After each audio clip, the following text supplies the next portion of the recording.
Okay guys, magandang araw no. Ngayon ay i-share ko sa inyo kung paano magpalit ng turn signal valve o yung hazard valve. Yan dito sa ating Nissan Almera, N18 model, 2022 up to 2024 model. So ito lang yan. Lapit mo dito. So dito may makikita kayong ito. Yan, kita ba? Tutok mo dito sa ano. Yan. So dito sa likod ng inyong headlight, may makikita kayo ditong nakausli na siyang ano connection dun sa ano sa signal light bulb nyo. Then ipe-press nyo lang to pa counterclockwise kapag luluwag ano siya. Yan.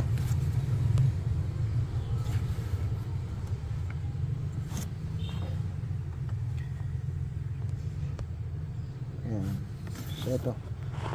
Counterclockwise.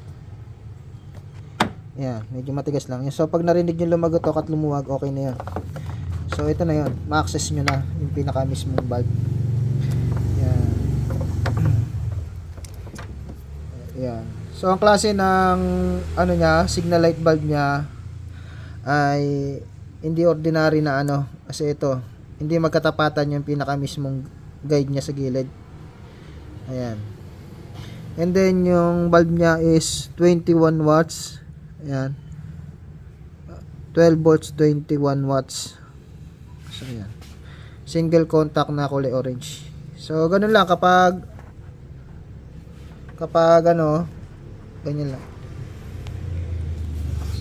Kapag tatanggalin nyo siya, iti-twist nyo lang pa kanan, igpit, pakaliwa naman yung luwag. Yan. Then palitan nyo na kung busted siya. Tapos pag binalik nyo, ganun lang din. Clockwise naman yung pihit. So medyo mahirap makita yung unahan, yung pinakadulo niya. So kakapakapain nyo lang. Yan. Pag nasa sentro na, tignan nyo dun sa harap kung okay na. Yan. Tapos may makikita, may marinig kay clicking sounds. Ibig sabihin nag-lock na yan. So ulitin natin. Baklas.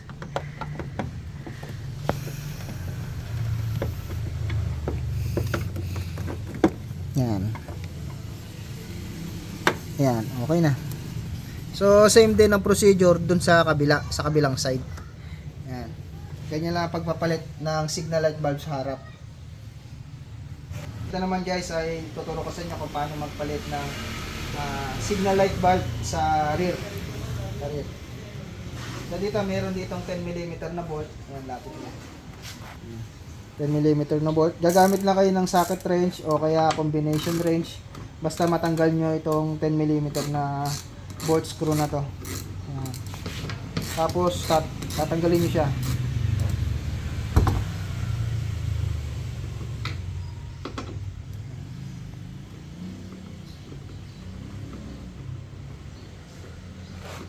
Ayan, pag natanggal nyo na yung pinaka bolt, ilain nyo na siya palabas.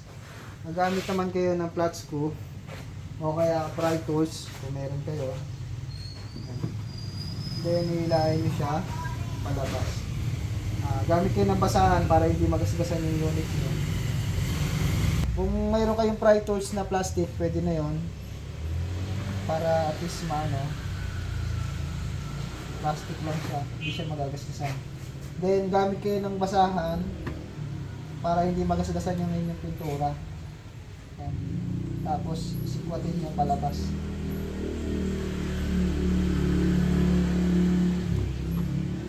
Sikwatin niyo siya palabas.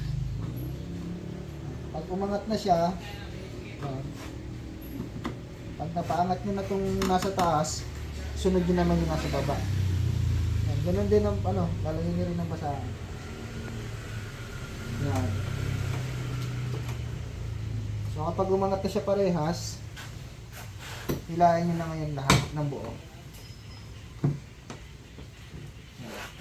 So daan-daan lang kayo para may lupas. Ngayon, yung kanyang signal light, ito. Yan.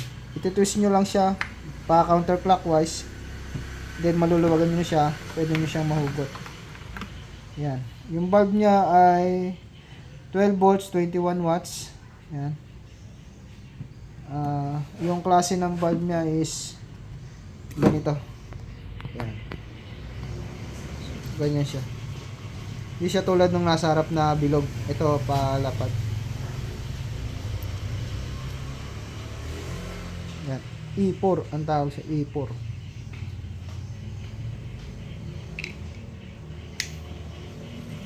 Then kung gusto niya magpalit ng mga bulb sa likod, ito yung bulb sa likod.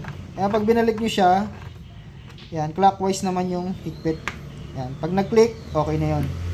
Then ito naman yung nasa likod.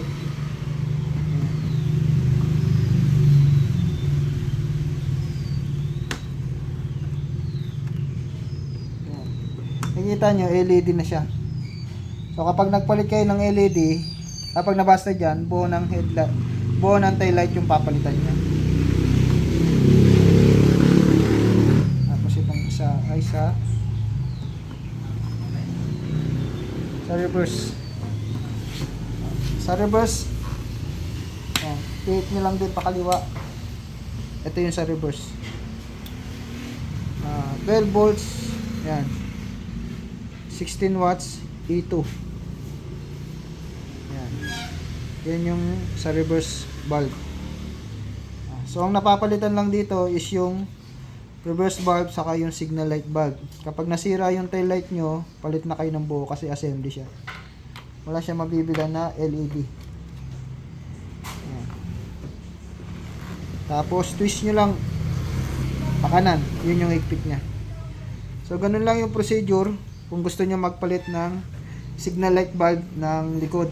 Ito na yun. Dito. So same procedure din, pag naikabit nyo na, naisalpak nyo, napalitan nyo na ng bago, isuksok nyo lang din yung inyong yan, tail light assembly. Itama nyo dun sa may mga butas nya kung saan naglalak yung mga clip. Then tulak nyo lang yan. Pag nag-click, okay na yun. Then kabit nyo na yung dalawang tornilyo dito sa gilid. Tapos, higpitan nyo na. Ayan. Higpitan nyo lang. Gamit na kayo ng socket. So, ganyan lang ang procedure ng pagpapalit ng signal light bulb sa likod. And then, ganun din, doon din naman sa front.